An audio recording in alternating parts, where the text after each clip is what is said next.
Hi guys, this is Miss Clark over at Milam, and this week we're going to be learning about an artist named Joan MIRO. He was born in Barcelona, and that's where he made his art. He was a ceramicist, a sculptor, and a painter, and he worked in a really dreamlike style called surrealism, fantasy, a lot like this app that I'm using right now to show you, because this is very fantasy. I don't really look this glamorous all the time. And so he would draw in really linear and abstract odd shapes with very bright colors. And I'm going to show you some of those pictures.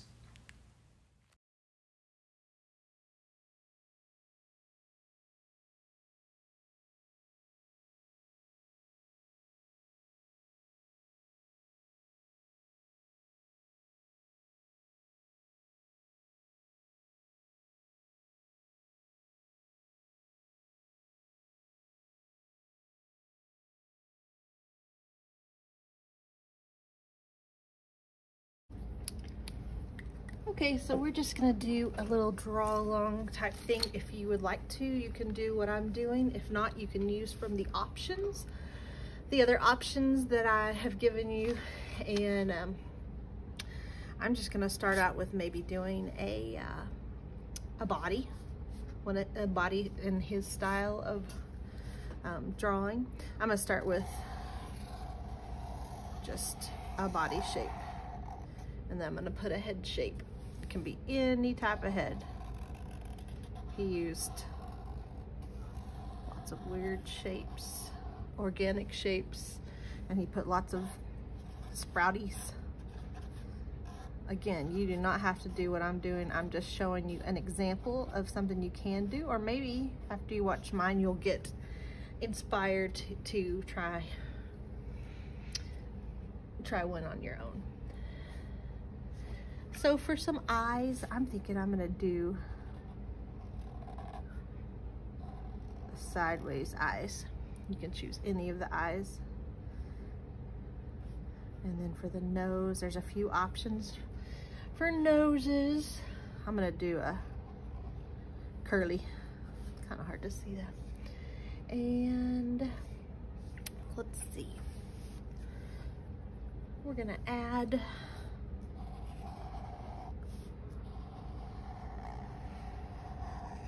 really anything goes on a Joan MIRO, because he was a little wild and just kind of did what he wanted as he wanted. Whatever pleased him made him, made him happy. So there's a person. We could draw another person. I'm gonna draw one. I'll draw my next person sideways. Okay.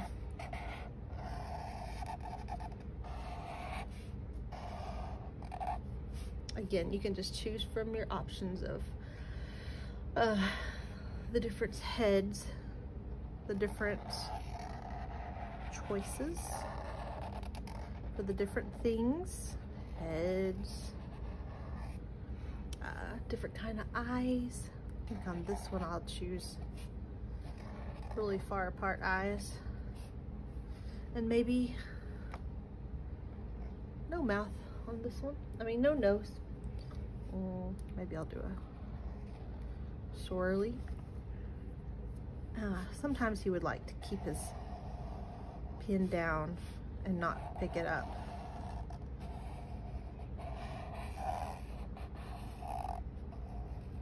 And do weird, I don't know, no reason for the 2 dots, but that's just how he went.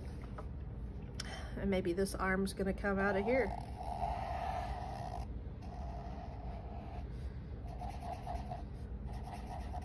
You kind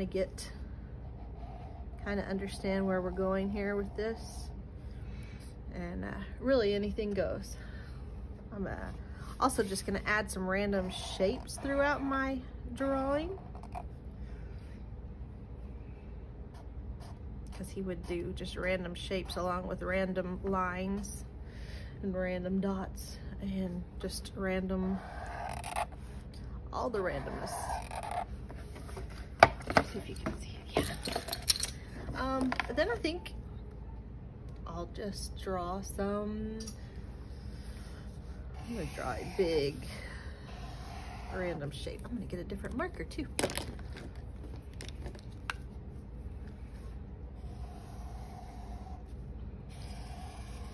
All right, I think y'all get this, and I'm gonna speed up the video.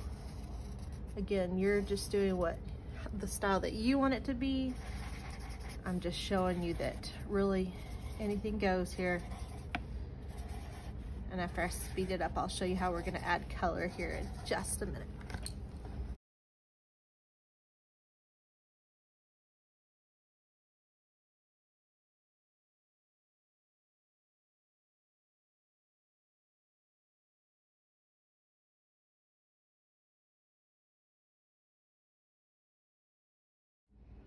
All right, that's where we will stop. He liked to have art, design, and drawings all over his paper. So you really can't go wrong. The more chaotic, the more you have, the better. So what we're gonna do is now paint. And you say, hey, I don't have paint. And I say, hey, let me show you how to paint without paint. What you're gonna do is you're gonna get a piece of foil and a little houdini of water and a paintbrush. I'm gonna get my foil a little bit wet, and then I'm gonna color on my, this won't work with Sharpie, you need to have water soluble markers.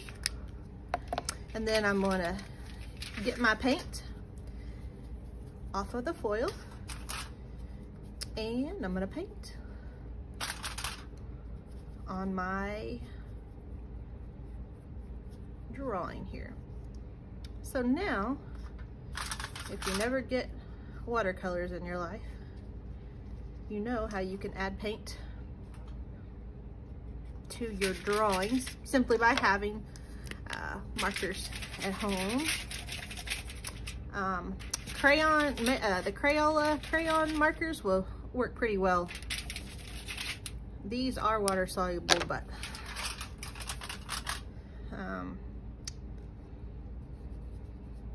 this is kind of, the green is not working out as well as the red did.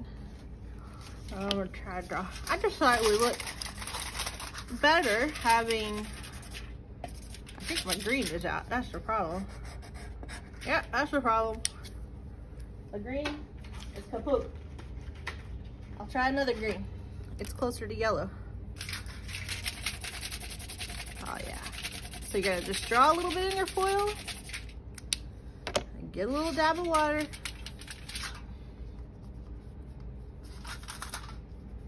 And just paint it on. So he liked to work in really bright colors. Our colors are not coming out as bright doing this watercolor technique, but it's something different. Thought we would try this. So I'm gonna speed it up now.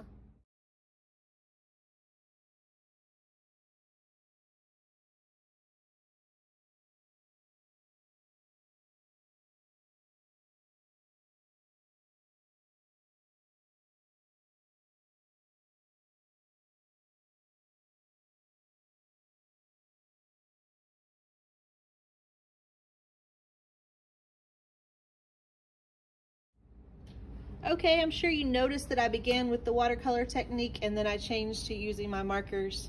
It wasn't as fun as I thought it would be, but if it is fun for you, then continue on using the watercolor method with your markers. If it's not, just feel free to use your markers and make yourself happy. Hope you had a lovely time learning about Joan MIRO. Until the next time, adios.